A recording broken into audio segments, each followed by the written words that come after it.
अम्मी आप इतने दिनों के बाद मत मिला कीजिए, वरना यतीम होने का एहसास जागने लगता है। सच तो यह है रजिया, तू यतीम होने से ज्यादा बदकिस्मत है। तू कल मुन्ना के साथ हाजी अली की दरगाह पर जाने वाली है। हाँ।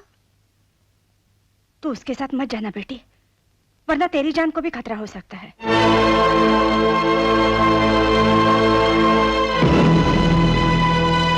तो समझ रही है ना मेरे कहने का मतलब? हाँ, लेकिन आपके कहने का तरीका नहीं समझ पाई। अम्मी आप ये भी तो कह सकती थी कि रजिया तुम भी मत जाना और मुन्ना को भी मत जाने देना, लेकिन आपने ऐसा नहीं कहा। अम्मी आप ये नहीं चाहती कि मुन्ना जिंदा रहे, और आप ये भी नहीं चाहती कि मैं मुन्ना के साथ मरूं। आपकी ख्वाहिश ये है कि मैं बेवा बनकर जिंदा रहूं। हर माँ अपने बेटे के लिए ये दुआ करती है कि वो सदा सुहागन रहे, और आप माँ होकर भी अपने बेटी को बेवा बनाने की साजिश में शामिल हो गई। तू बता, तू क्यों मुन्ना के लिए हमें छोड़ने के लिए तैयार हो गई? हम इज्जतदार लोग अपनी बेटियों के पांव में मेहंदी लगाकर उन्हें घर से रुखसत करते हैं। तू क्यों दाग देकर चली गई? क्या कमी रह गई थी हमारे प्यार में जो तूने अचानक मुंह मोड़ लिया? अम्मी ये आंसू आंखों में रहते रहते टपक क्यों जाते हैं? कसूर आंखों का नहीं, दिल का होता है। अम्मी आप मोहब्बत से हम लोगों को अपना लीजिए, सब दाग धुल जाएंगे। हरगिज नहीं। जो दूसरों के घर की इज्जत पर हाथ डाले उसे न तुम्हारे अब्बा कभी माफ करेंगे और न कभी मैं करूंगी। मैंने तो कभी ख्वाब में भी नहीं सोचा था मुन्ना जैसा लावारिस कमीना बदजात तुम्हारा शौहर बनेगा। अम्मी वो मेरे शौहर हैं और मैं उनका नाम अदब से ही सुनना चाहूंगी। मैं चलती हूँ। रजिया, जो गलती तूने की है उसकी वजह से तुम्हें कभी इज्जत नहीं मिलेगी। क्यों नहीं मिलेगी? हाँ, क्यों नहीं मिलेगी? गलती सिर्फ मेरी नहीं, आप लोगों की भी है। अम्मी आप ही बताइए, सपेरे की बेटी सपेरे से शादी नहीं करेगी तो और किससे करेगी? और आप बार बार अपने आप को इज्जतदार कह रही हैं। अगर शौहर की वजह से ही बीवी को इज्जत मिलती है तो मुझे आपसे कहीं ज्यादा इज्जत मिलनी चाहिए, क्योंकि आपका शौहर तो सिर्फ भिंडी बाजार का दादा है, लेकिन मेरा शौहर आधी बंबई पर हुकूमत करता है और वो मरने से डरता नहीं, सामने से वार करता है। मैं अपनी बेटी से मिलना चाहती थी, मुन्ना की बीवी से नहीं। आपकी बेटी मर चुकी है अम्मी, अब सिर्फ मुन्ना की बीवी जिंदा है। यही तो फर्क होता है माँ और बेटी में। बेटी मर सकती है मगर माँ नहीं मर सकती। मेरी आखिरी बात सुन ले बेटी, अगर मुन्ना को कुछ हो भी गया तो अपने आप को अकेला मत समझना। हमारे घर का दरवाजा तेरे लिए हमेशा खुला रहेगा। आपने गलत कहा अम्मी कि माँ नहीं मरती, माँ भी मर जाती है, वरना जो माँ जिंदा होती है उसके घर का दरवाजा खुलने के लिए बेटी के बेवा होने का इंतजार नहीं करता। याद रखिए, अगर मुन्ना को कुछ हो भी गया ना तो भी मैं वापस इस घर में नहीं आने वाली, समझी? इमरान, चलो।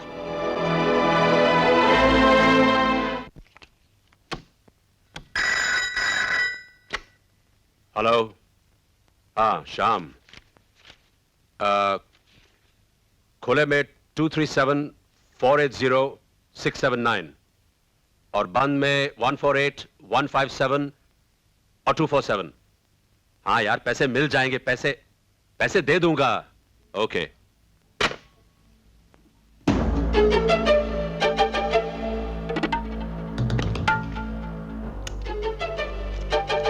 रॉबर्ट, खाने के लिए क्या बनाओ? मुझे कोई खाना वाना नहीं चाहिए। ये क्या, कहाँ चल दिए? सारा हिसाब किताब बताना तुझे जरूरी है क्या? तो फिर घर में क्यों रखा है? इन सब चीजों को सहते सहते मैं तंग आ चुकी हूँ। अब मैं तुझे ये सब करने नहीं दूंगी। क्या बोली तू? तू रोकेगी मुझे? तू क्या समझती है? शहर के दादा की बेटी है तो मुझ पे दोष जमाएगी? आज साली मैं तुझे बिल्कुल नहीं छोड़ूंगा। हेलो। सुनो, माँ को फोन देना, मुझे माँ से बात करनी है। माँ, माँ अंजू का फोन है। अंजू तो कुछ छिपा रही है। कुछ भी तो नहीं। नहीं, तू कुछ छिपा रही है। मैं अभी वही आता हूँ। नहीं नहीं मुन्ना, तुम यहाँ मत आना। सुनो मुन्ना।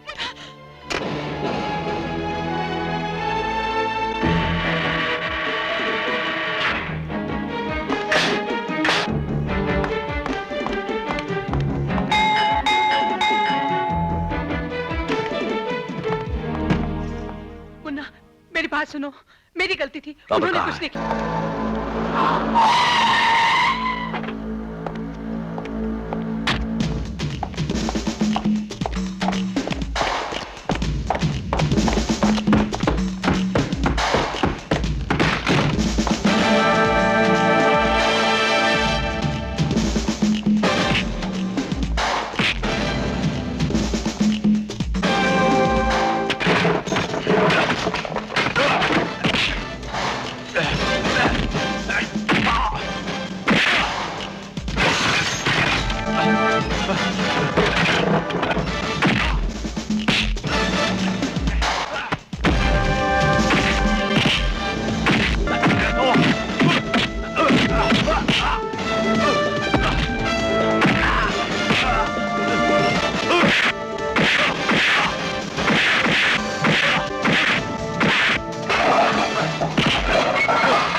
फिर अगर तूने मेरी बहन पर हाथ उठाया तो मैं तुझे जिंदा नहीं छोड़ूंगा, साला।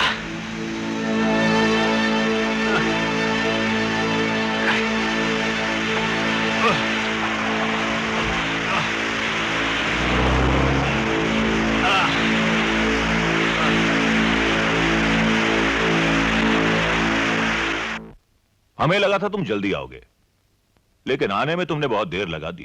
खैर, सुना है मुन्ना ने सरेआम तुम्हारी बहुत पिटाई की।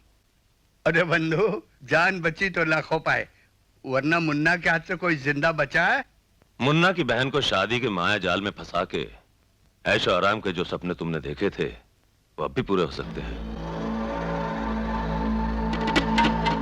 कैसे? अपनी बीवी को फिर से पीटो।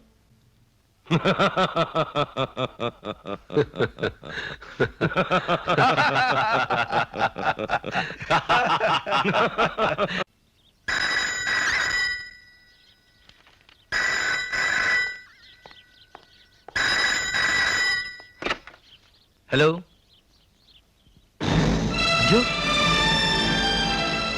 उस हरामजादे ने फिर तुम पर हाथ उठाया।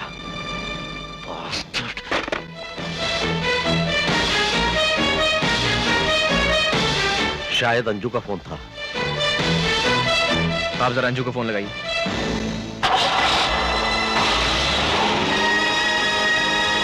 अशोक, निगम, मुन्ना के पीछे जाओ जल्दी।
Thank you. Cheers. Cheers. Cheers.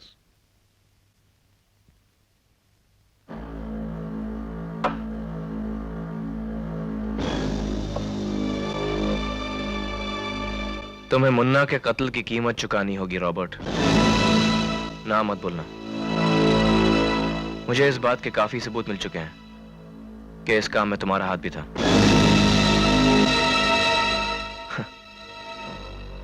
क्या सोचते हो मैं अपनी ही बहन को खुद विधवा बनाऊंगा?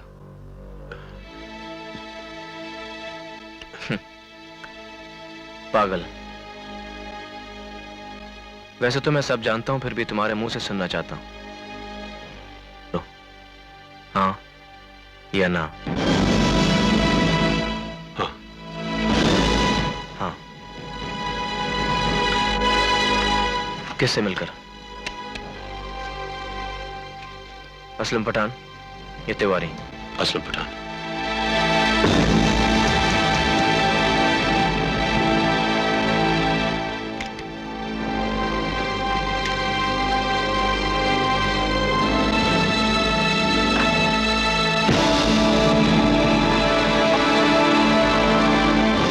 ये रहा तुम्हारे दुबई का टिकट।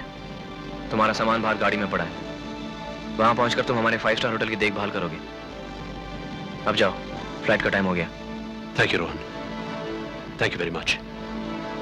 अगर हो सके तो मुझे माफ कर देना। महेश भाई,